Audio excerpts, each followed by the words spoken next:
할렐루야.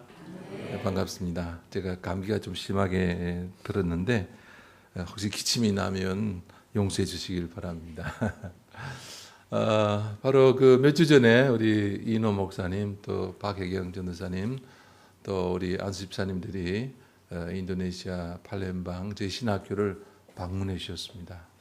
저희 신학교 아주 큰 힘과 또 격려가 됐고, 또 인도네시아 수마트라 여러 지역을 이렇게 다니면서 하나님께서 이 인도네시아 수마트라를 향한 그 하나님의 그 마음, 또 선교에 열려 있는 놀라운 기회들을 볼 수 있는 귀중한 시간들이 돼서 너무 감사했습니다. 오늘 본문의 말씀을 보면 하나님께서 우리가 어떤 자세와 어떤 마음으로 또 어떤 방법으로 선교해야 되는가 하는 것을 말씀해 주고 있습니다. 이전에는 바로 그 누가복음 14장 23절 말씀처럼 사람들을 강권하여 내 집을 채우라라는 그런 성경 구절을 가지고 특별히 이제 서구 교회가 선교를 해왔습니다. 그래서 다른 나라를 식민지화하고 그다음에 총과 대포로 그 나라를 점령하고 그래서 복음을 전했던 그런 시대도 있었습니다. 그러나 하나님께서 오늘 21세기에 우리에게 또 새로운 전도와 또 선교의 방법을 오늘 이 말씀을 통해서 우리에게 전해주고 있다고 저는 그렇게 생각을 합니다. 오늘 이 본문의 말씀을 우리가 이렇게 살펴보면 우리가 예수 그리스도를 우리 마음에 주님으로 모시고 또 그 주님을 우러러 모시라고 말씀하고 있습니다. 특별히 우리가 어떻게 전도하고 선교해야 될 것인가는 그런 그 태도와 방법을 말씀하시면서 첫 번째는 묻는 자에게 대답할 것을 준비하라 그렇게 말씀하고 있습니다. 우리 한국 교회가 특별히 이제 전도에 참 열심입니다. 아마 전 세계 한국 사람처럼 또 한국 교회처럼 그렇게 열심히 전도하는 교회는 아마 드물 것입니다. 하나님께서 특별한 그런 또 은혜와 능력을 주셨습니다. 근데 또 어떤 경우에는 이런 것들이 너무 조금 지나쳐서 막 예수천당, 불신지옥 이렇게 막 사람들에게 겁을 주고 어떻게 보면 협박하는 그런 식의 전도도 또 우리가 종종 볼 수가 있습니다. 그럼 오늘 이 말씀에 보면 묻는 자에게 대답할 것을 준비하라고 말씀을 하셨습니다. 그 말은 뭐냐면 우리가 먼저 말하기 전에 사람들이 우리 그리스도인들에게 질문한다는 것입니다. 다른 말로 말하면 우리 그리스도인이 살아가면서 사람들이 우리를 보고 궁금해하고 우리에게 질문을 한다는 것입니다. 여기서 바로 우리가 그동안 우리가 사람들에게 묻지도 않는데 어떻게 보면 또 전투적으로 다른 사람들에게 또 예의 없이 그렇게 전도할 때가 있잖아요. 근데 오늘 이 본문의 말씀을 보면 사람들이 우리로 하여금 질문하도록 만드신다는 것입니다. 오늘 성경에 보면 우리 안에 있는 소망 때문에 우리 그리스도인 속에 있는 우리의 마음, 우리의 생활과 우리의 태도와 우리의 말 가운데 사람들이 우리 안에 있는 그 놀라운 소망을 보고 사람들이 저 사람 속에는 무엇이 있는가? 왜 저 사람 속에는 우리에게 없는 소망과 희망이 있는가 하고 사람들이 질문하게 된다는 것입니다. 참 우리 안에는 놀라운 소망이 있습니다. 예수 그리스도의 보혈로 말미암아 하나님의 자녀가 되는 그 놀라운 소망을 주셨습니다. 예수님께서는 죽은 자 가운데 부활하셔서 우리에게 부활의 첫 열매가 되셨고 그래서 우리도 그 예수님의 뒤를 따라 분명하게 우리도 또한 다시 부활할 것을 우리는 믿고 확신하고 또 그것을 소망하며 기다리고 있습니다. 가을에 이 감나무에 첫 열매가 맺히면 두 번째, 세 번째, 네 번째 열매도 맺지 않습니까? 마찬가지로 우리 예수님이 부활의 첫 열매가 되셨기 때문에 우리도 반드시 부활할 것이라는 것을 성경은 말씀해 주고 있습니다. 또한 우리 예수님은 마지막 날에 다시 오실 것입니다. 바로 그것이 우리의 소망입니다. 아까 우리 찬양대로 모든 열방이 주를 보게 될 때, 그래서 이 세상의 모든 그 종족 열방 사람들이 주님을 보고 주님께로 돌아올 날을 우리는 믿고 소망하고 있습니다. 그래서 우리는 지치지 않고 또 우리는 포기하지 않습니다. 왜냐하면 우리 예수님이 다시 오실 것이기 때문입니다. 그리고 예수님이 다시 오시면 모든 열방들이 마침내 그 다시 오시는 주님을 보고 마침 그 주님 앞에 경배하고 또 주님을 찬양할 것이라는 것을 우리가 믿기 때문입니다. 우리는 승리할 것이기 때문에 포기할 수가 없습니다.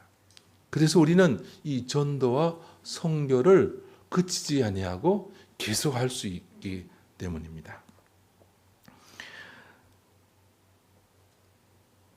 그래서 우리가 초대교회 성도들을 보면 우리 초대교회 성도들의 입에는 기쁨과 찬양이 있었습니다. 또 그들은 자주 모여서 서로 떡을 떼고 교제했습니다. 세상 사람들이 이 노예고 그다음에 여자들 또 교육받지 못하고 세상에 아무 지위가 없는 그런 가난한 사람들이었지만 그들 속에 있는 놀라운 소망과 기쁨을 보고 사람들이 저 사람들은 참 이상한 사람들이다. 그렇게 사람들은 생각했습니다. 하지만 초대교회 성도들의 그 아름다운 사랑의 언어를 보고 그들 속에 있는 아름다운 교제를 보고 사람들은 질문을 했고 그래서 초대교회 성도들은 그 사랑의 언어로 겸손한 자세로 그렇게 그리스도의 복음을 전했기 때문에 지금 온 세상에 그리스도의 복음이 전파되고 그 많은 사람들이 주님을 주로 고백하게 되는 것입니다. 그래서 오늘 이 두 번째로 보면 우리가 전도하고 선교할 때에 항상 준비되어 있으라고 말씀하고 있습니다. 왜냐하면 사람들이 우리에게 언제 질문할 줄 모르니까 우리 속에 그들에게 질문할 수 있는 준비가 되어 있어야 한다는 것입니다. 그것은 우리의 말로뿐만 아니라 바로 우리의 삶의 존재 전체를 통해서 다른 사람들에게 우리 안에 있는 놀라운 소망과 그 기쁨을 그들에게 대답할 수 있는 준비가 되어 있어야 된다고 성경은 말씀하고 있습니다. 특별히 그 다음 말씀에 보면 온유와 두려움으로 하라 그렇게 말씀하고 있습니다. 이 말씀은 이게 원어적으로 보면 이 온유란 말은 부드럽게, 다른 말로 말하면 젠틀하게 그렇게 다른 사람들에게 우리 안에 있는 그 믿음과 우리 안에 있는 소망과 기쁨을 그렇게 전해야 된다고 말씀하고 있는 것입니다. 이게 두려움으로 해라는 이 원어의 말씀은 뭐냐면 다른 사람들에게 조심스러운 태도로 다른 사람들을 배려하고 다른 사람들을 배려하는 마음으로 그렇게 전도하고 선교하라고 그렇게 말씀하고 있습니다. 그러니까 이 말씀을 보면 오늘 우리가 전도하고 선교할 때에 사람들 강권해서 그래서 그 주님의 교회를 데리고 와서 이렇게 채우는 그런 어떻게 보면 공격적인 자세보다는 오늘 21세기에 우리 안에 있는 그 놀라운 소망과 기쁨을 다른 사람들에게 전할 수 없는 그런 우리 안에 있는 마음을 가지고 있대. 사람들이 우리에게 먼저 질문할 수 있도록. 그래서 사람들이 우리에게 질문하면 우리 안에 있는 그 놀라운 소망과 기쁨을 항상 준비된 자세로 그 다음에 가장 젠틀하고 또 다른 사람들을 배려하는 그런 자세로 선교하라고 말씀하고 있습니다. 이 말씀을 보면 우리가 그동안 사실 기독교 세계 선교가 얼마나 이 말씀하고 멀리 떨어져 있는가를 볼 수가 있습니다. 참 불행하게도 우리 기독교의 선교는 서구 여러 기독교 나라의 총과 대포를 통해서 제국주의적인 식민지 방법을 통해서 그렇게 선교도 함께 전해졌습니다. 참 저는 이런 사실이 너무 안타까워요. 특별히 십자군 전쟁, 3세기 이후부터 이렇게 12차에 걸쳐서 이 십자군 전쟁을 통해서 예루살렘을 다시 회복하자는 그런 목표를 내세웠지만 사실은 그 십자군 전쟁을 하면서 오히려 기독교인들도 재산도 빼앗고 그 사람들 죽이기도 하고 주변의 사람들을 약탈하는 그런 십자군 전쟁을 통해서 오늘도 많은 무슬림들은 이 기독교인에 대한 그런 적의의 마음을 가지고 있습니다. 그뿐만 아닙니다. 또한 대부분의 그 중동이나 북아프리카 또는 중앙아시아 또 동남아시아의 인도네시아나 말레이시아 여러 그 이슬람 나라들이 특별히 서구 기독교 국가의 식민지였습니다.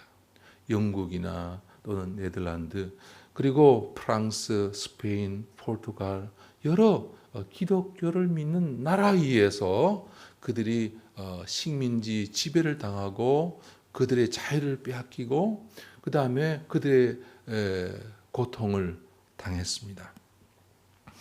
이처럼 정말 오늘의 이 말씀과 달리 사람들을 관건해서 폭력적인 방법으로 복음이 전해졌기 때문에 오늘도 특별히 이 이슬람을 믿는 이 무슬림들은 이 기독교에 대한 적이나 기독교에 대한 미움이 가득합니다. 그것은 종교에 대한 적대감보다는 자신들을 식민지 지배하고 억압하고 자신들을 착지했던 그런 제국주의 종교였던 이 기독교에 대해서 그들은 적대감을 가지고 있는 것입니다. 케냐의 그 초대 대통령이었던 조모 케냐타라는 분이 필립 젠킨스의 Next Christendom이라는 책에서 그렇게 기록을 했습니다. 한번 들어보십시오. 선교사들이 아프리카에 처음 왔을 때 그들의 손에 성경을 가지고 있었고 우리는 땅을 가지고 있었다. 그들이 기도하자고 해서 우리는 눈을 감았고 그리고 눈을 뜨자 우리 손에는 성경이 들려져 있었고 그들의 손엔 우리의 땅이 있었다. 이처럼 제3세계의 그 많은 그 나라들이 그리스도의 복음을 듣고 그리스도의 복음을 받아들이고 그리스도인이 되었지만 그들의 땅을 빼앗기고 그들의 자유를 빼앗기고 식민지 착취와 억압의 그런 경험들을 했다는 것입니다. 저는 그 인도네시아에 지금 27년째 사역을 하고 있습니다. 저는 인도네시아를 보면서 참 한편으로는 인도네시아 역사를 돌이켜 보면 참 안타까운 점이 많이 있습니다. 왜냐하면 필리핀도 똑같이 이 동남아시아에 있지만 필리핀은 지금 대부분의 사람들이 그리스도를 믿는 그런 가톨릭 국가가 되었습니다. 그런데 인도네시아는 지금 인구가 약 2억 6천만 명이 넘는 세계에서 네 번째로 인구가 많은 그런 큰 대국인데 사실은 이 네덜란드가 오기 전에 인도네시아의 그 무슬림들의 숫자는 적었고 그 이슬람의 세력은 미미했습니다. 그러나 스페인이 들어오고 포르투갈이 들어오고 그 다음에 이제 네덜란드가 인도네시아를 식민지 통치하면서부터 사실은 이 기독교 국가인 개신교 이 개혁 신앙을 가지고 있던 네덜란드가 인도네시아를 식민지 통치하면 사실은 그리스도의 복음을 전해야 될 텐데 이 네덜란드는 동인도 회사를 세워서 회사가 인도네시아를 통치를 했습니다. 그래서 선교사들이 이슬람 지역에 선교하지 못하도록 금지를 했습니다. 왜냐하면 식민지 지역에 가서 자원을 빼앗고 이렇게 식민지 약탈을 해야 되는데 선교사들이 들어가면 방해가 된다는 것입니다. 그리고 선교사가 들어가서 이슬람 무슬림들과 이 그 갈등이나 분쟁이 생기면 식민지 착취하는데 방해가 된다고 생각했기 때문에. 그래서 이 인도네시아는 사실은 네덜란드가 와서 기독교의 복음을 선교사들이 초장기부터 잘 전했으면 아마 저는 이 네덜란드가 인도네시아가 이 그 동남아시아에서 가장 큰 기독교 개신교 국가가 되었을 것이라고 저는 그렇게 믿습니다. 그러나 아쉽게도 인도네시아는 네덜란드가 기독교 국가임에도 불구하고 그들은 폭력으로 또 인도네시아를 그렇게 착취하며 340년 동안 거의 350년 동안 그렇게 인도네시아를 식민지 지배했던 것입니다. 저는 오늘 이 본문의 말씀을 보면서 오늘 우리 기독교 선교가 이전에 우리가 잘못했던 어떤 강권으로 또는 폭력적인 방법으로 힘을 이용해서 선교하는 것이 아니라 얼마나 우리는 철저하게 그 가장 온유한 방법으로 또 다른 사람들 배려하는 마음으로 다른 사람들에게 선교해야 될 것인 것을 우리에게 가르쳐 주고 있습니다. 저는 특별히 아낙달람 종족을 선교하고 있습니다. 이 종족 사람들은 그 중부 수마트라의 그 정글 속에 살고 있는데요. 인구가 약 한 30만 명 정도 된다고 합니다. 사실은 몇 명인지도 몰라요. 왜냐하면 정글 속에 흩어져 있고 주민등록이 안 돼 있기 때문에 아무도 사실은 정확한 숫자를 모릅니다만 어떤 분은 100만 명이라고 하기도 하고 어떤 분은 30만 명이라기도 하고 어떤 분은 뭐 10만 명이라 하는데 이 아낙달람 종족의 사람들 얘기를 들어보면 약 30만 명 정도가 되지 않을까 그렇게 추산하고 있습니다. 제가 이 아낙달람 종족이 살고 있는 정글 속으로 오래전에 한번 그들을 방문한 적이 있습니다. 먼저 출발하기 전에 온몸에 담배를 사가지고 잎담배를 사서 그 다음에 물을 적셔서 온몸에 이제 그 담배가루를 바릅니다. 왜냐하면 거머리 아시죠? 옛날에 나이 드신 우리 권사님 또 우리 장로님 집사님들은 아마 어릴 적에 이렇게 모내기 할 때 이 거머리 물려보신 적이 있을 것입니다. 근데 이게 논에 있는 것이 아니라 산에 이 거머리가 살고 있는데 이게 살짝 스치기만 해도 나뭇잎이나 가지를 통해서 몸에 들어옵니다. 하도 이제 제가 겁을 먹고 이게 거머리가 그냥 워낙 많다고 하니까 막 한 7시간을 가야 되는데 그냥 뛰듯이 천천히 가면 거머리가 더 올 것이기 때문에 뛰어서 그렇게 뛰다시피 그 정글 속으로 이렇게 3시간을 뛰니까 너무 이제 지쳤습니다. 그래서 이제 물가에 가서 이제 다리를 걷고 이제 옷을 좀 벗어 보니까 막 수백 마리의 거머리가 피를 뽑고 있는 거예요. 그래서 이 거머리를 그냥 떼는데 이게 뜯어지질 않아요. 예. 막 잡아 뜯으니까 온 다리에 몸에 피가 절절절 나는 거죠. 예. 그래서 저는 왜 그 정글에 사는 사람들이 거의 옷을 입지 않고 사는가? 그때 알았습니다. 옷을 입으면 거머리가 안 보이기 때문에 그렇게 그들은 옷을 벗고 그렇게 정글 속에 살고 있습니다.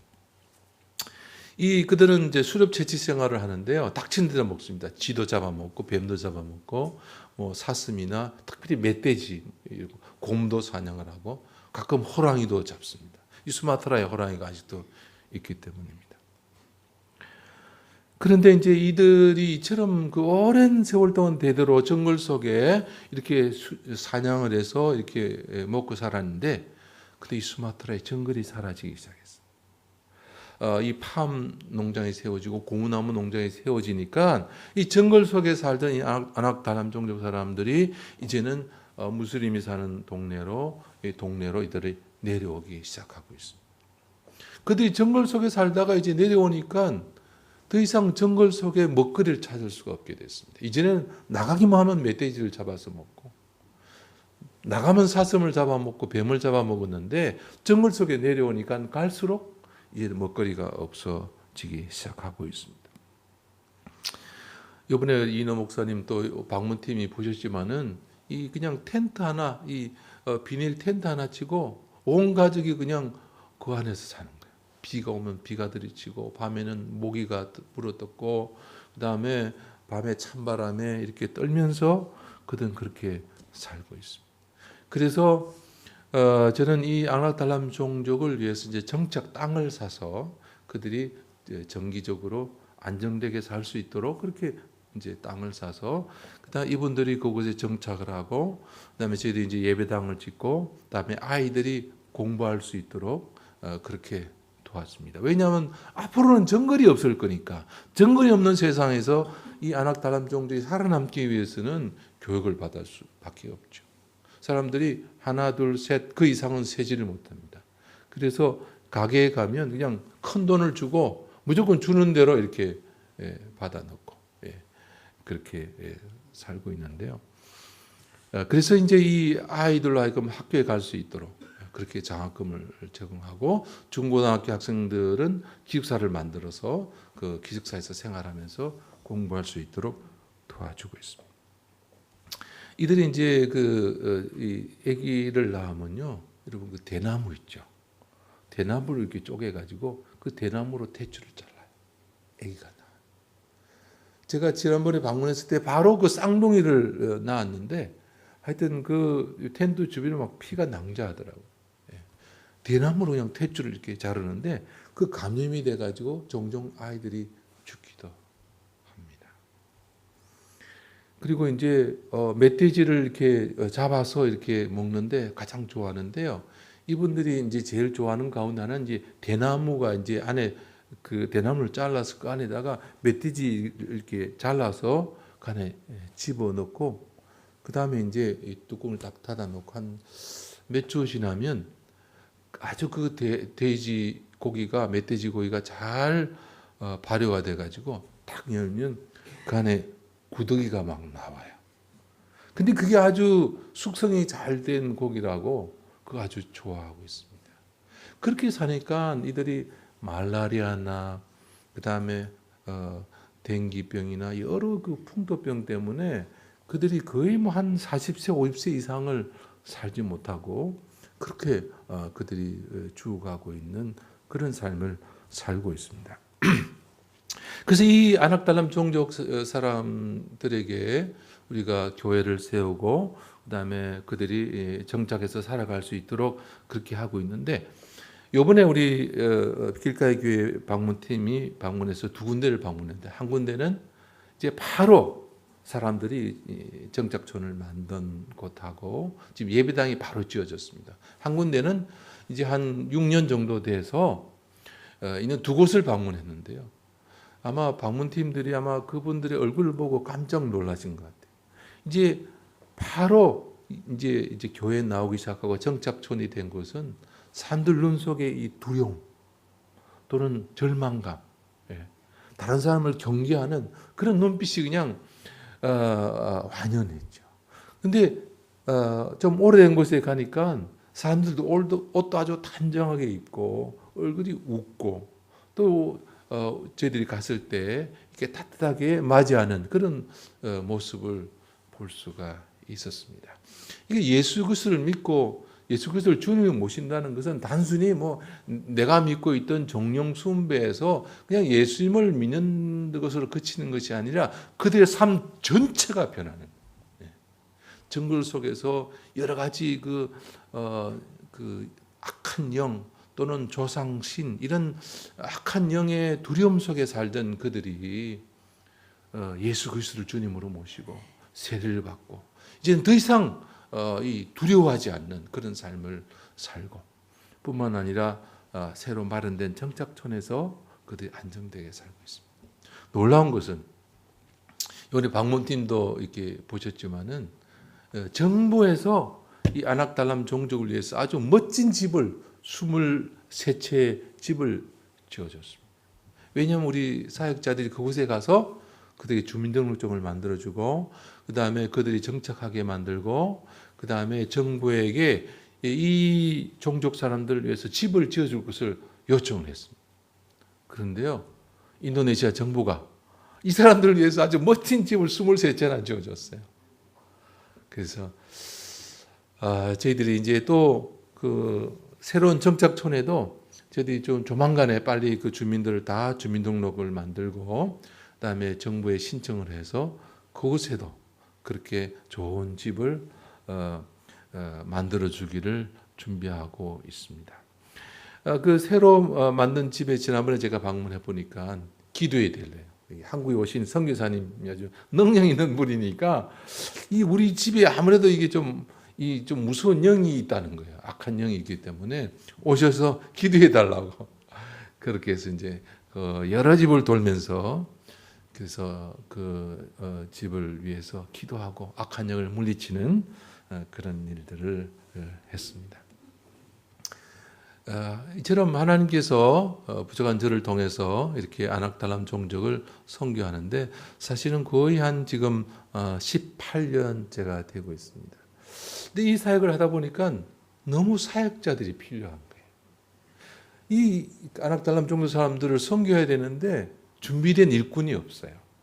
그래서 주님, 저는 이제 자와의 신학교가 많기 때문에 자와에 있는 사역자들 불러서 이들에게 보내면 된다고 생각했는데 그 사람들을 이 수마트라 정글 속으로 오지로 보내니까요 적응 못하고 다 도망가 버려요.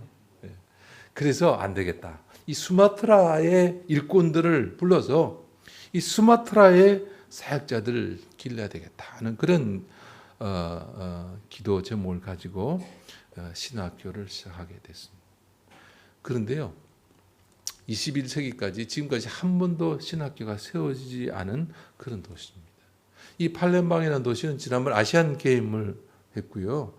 이제 7세기에는 스리비자야 왕국이라 아마 세계사를 공부하신 분들은 거의 꼭 나오는데 이 동남아시아 거의 전체를 7세기에 지배했던 해상 무역 국가였습니다.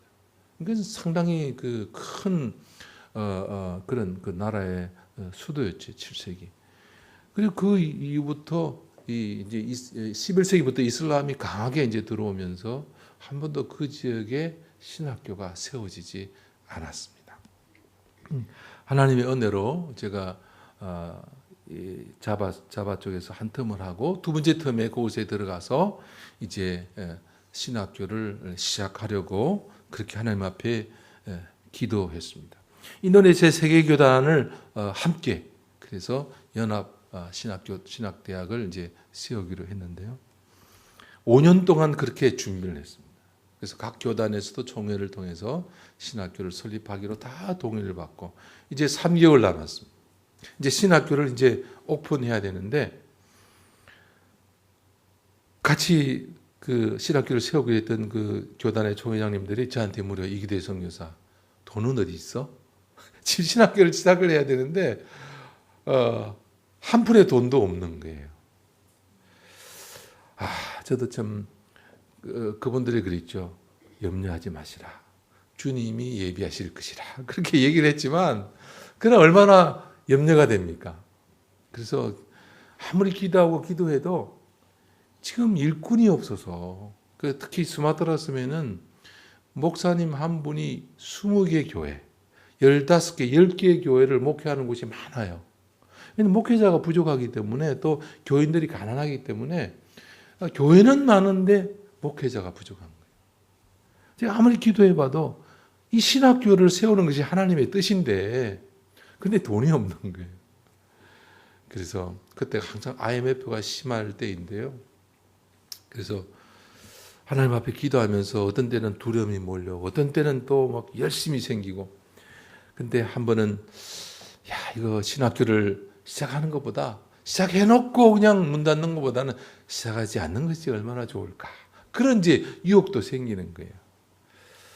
하지만 아무리 기도할수록 이 일꾼이 필요한 곳에 이 신학교를 통해서 이 아낙달람 종족을 선교할 선교사도 양성하고 목회자를 기르는 것이 하나님의 기뻐하신 뜻이라는 이제 확신이 들었죠. 예. 근데 참 놀랍게도 이제 신학교를 시작하기 2개월 전에 한 장로님이 이제 첫 입학생들이 19명이 들어왔는데 졸업할 때까지 장학금을 주시겠다고 그렇게 이제 약속을 해서 그렇게 신학교가 시작이 됐어요. 참 놀랍죠. 그래서 하나님께서 그 수천 년 동안 한 번도 신학교가 세워지지 않은 이 팔렘방 이슬람이 강한 지역이지만은 그곳에 이제 신학교를 시작하게 하시고 그래서 지금까지 13년 동안 그렇게 신학교가 진행되어 왔습니다. 참 놀라운 것은 아무것도 아는 사람도 없고 또 아무 약속된 것도 없었지만 순종해서 제가 그 수마트라 섬 이 팔렘방으로 갔을 때 하나님께서 놀랍게 그곳에 땅을 구입하게 하시고, 그다음에 그곳에 하나씩 신학교에 필요한 것들을 준비해서 지금까지 그렇게 신학교가 발전되고 진행되어 왔습니다. 참 인도네시아는 제가 볼 때는 전 세계 마지막 남은 선교의 전초기지다, 저는 그렇게 생각을 합니다. 왜냐하면 인도네시아는 특별히 이제 2억 6천만 명이 살고 있는데요. 그 가운데 87%가 무슬림입니다. 약 2억 3천만 명이 무슬림이에요. 전 세계에서 무슬림이 사는 나라들이 많이 사는 나라들이 많지만 대부분이 이슬람 국가입니다. 그러니까 이슬람이 국교가 되든지 또는 국교가 아니라도 대부분의 이슬람 나라들은 기독교 선교를 허용하지 않아요. 근데 놀랍게도 인도네시아는 비록 세계에서 가장 많은 무슬림이 살고 있지만 선교의 자유가 허용된 것이에요. 그래서 기독교라든지 유교라든지 힌두교라든지 불교, 이런 다른 소수 종교가 존재할 수 있도록, 또 선교할 수 있도록 헌법적으로 자유가 보장된 나라예요.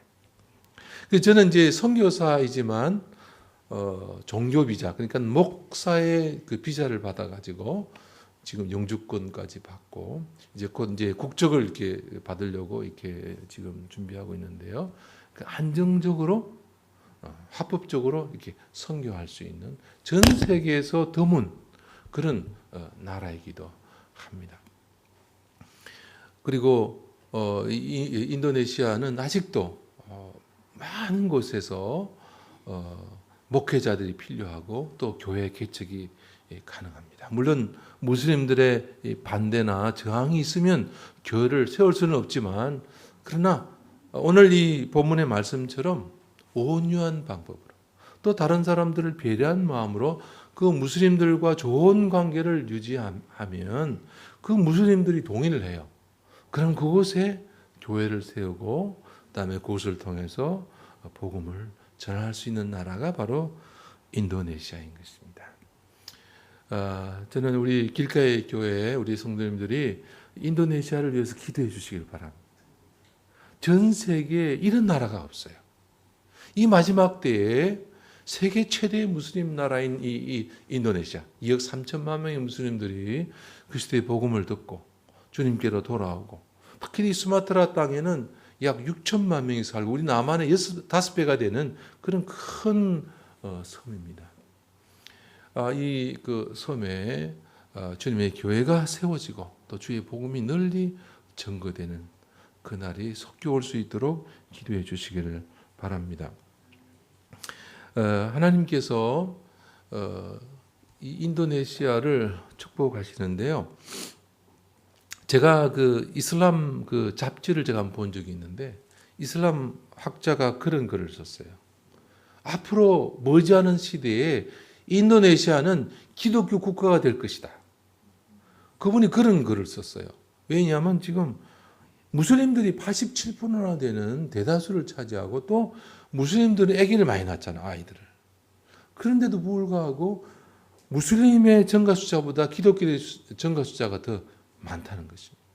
그리고 지금 곳곳에 하여튼 그렇게 열심히 전도하는 사람들이 많이 있어서 우리 이슬람은 머지않은 장래에 기독교 국가가, 인도네시아는 기독교 국가가 될 것이다, 그렇게 염려하는 글을 제가 본 적이 있습니다. 그처럼 인도네시아의 부는 성령의 바람, 이 강력하게 지금 불고 있습니다. 이 아낙달람 종족 선교도요, 예를 들어서 어떤 지역에는 무슬림들이 먼저 그곳에 이슬람 회당을 짓고 그들이 전도하는 곳에서는요, 우리 교회가 들어갈 수가 없어요. 그래서 지금 사실은 빠른 시간 내에 이렇게 정글 속에서 내려오는 이 아낙달랑 종족 사람들 속에 들어가서 빨리 교회를 세우고 사역자를 보내야 됩니다. 그렇지 않으면 무슬림이 들어와서 이슬람 회당을 세워버리면 우리 더 이상 선교할 수 있는 기회가 없는 것이죠.